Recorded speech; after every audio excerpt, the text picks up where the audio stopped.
राधे राधे। आज हम कार्तिक महात्म का 10वां अध्याय सुनेंगे। बोलो विष्णु लक्ष्मी की जय।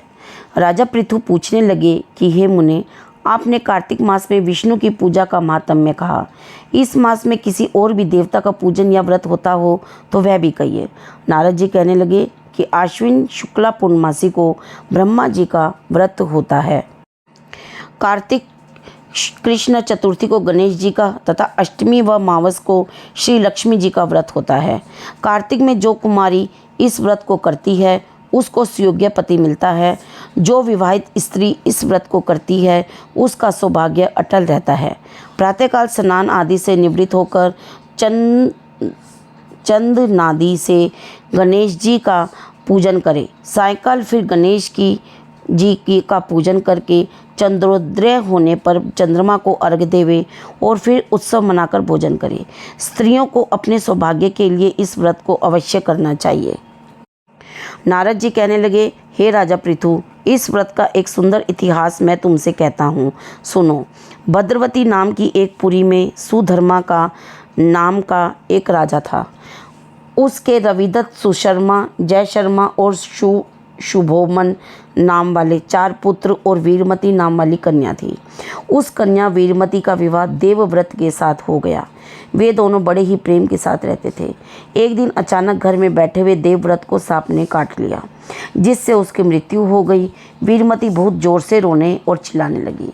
उसके चारों भाई तथा माता पिता भी वहाँ पर आ गए और सारा पुर दुखी रूपी समुद्र में डूब गया। उसी समय दुखों को दूर करने वाले पुलस्त्य ऋषि भी वहाँ पर आ पहुँचे। राजा ने हाथ जोड़कर कहा कि महाराज, कौन से पाप कर्म से मेरी यह कन्या विधवा हुई है। तब पुलस्त्य जी ने कहा कि राजन, कार्तिक मास में तुम्हारी कन्या ने गणेश चतुर्थी का व्रत नहीं किया था, इसी पाप से यह विधवा हुई है। फिर पुलस्त्य जी ने कहा कि एक समय ब्रह्मा, विष्णु, महेश, इंद्र आदि सब देवता दैत्यों के नाश का उपाय सोचने के लिए एकत्रित हुए। उस समय ब्रह्मा जी ने कहा कि गणेश चतुर्थी का व्रत सब दैत्यों का विनाश करने वाला है। तब समस्त देवताओं ने कार्तिक कृष्ण चतुर्थी का व्रत किया और दैत्यों पर विजय पाई। विजय प्राप्त होने के बाद सब देवताओं ने गणेश जी से कहा कि वर मांगो। तब गणेश जी ने कहा कि जो स्त्री कार्तिक कृष्णा चतुर्थी का व्रत करे उसका पति चिरंजीव हो, जो न करे वह स्त्री विधवा हो जाए। अतः इस व्रत को अश्वमेध सब स्त्रियों को करना चाहिए। पुलस्त्य जी कहने लगे कि हे राजन, तुम्हारी कन्या ने इस व्रत को नहीं किया था, इसी कारण वह विधवा हुई है। यदि वह अब भी इस व्रत को करे तो इसका मृतक पति जीवित हो जाएगा। यह कहकर ऋषि तो चले गए और राजा ने अपने जामात्र के मृतक शरीर को तेल में डलवा दिया।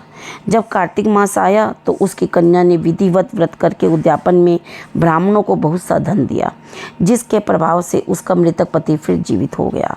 तब सौभाग्यवती स्त्रियों को अपने सौभाग्य की रक्षा तथा संतान प्राप्ति के लिए यह व्रत अवश्य करना चाहिए। इस प्रकार कार्तिक महात्म्य का 10वां अध्याय समाप्त हुआ। अगर आपको अध्याय अच्छा लगा हो तो लाइक, शेयर, सब्सक्राइब जरूर कीजिए और बेल वाला बटन दबा दें ताकि आपको आगे आने वाला अध्याय जल्द ही मिल जाए। राधे राधे।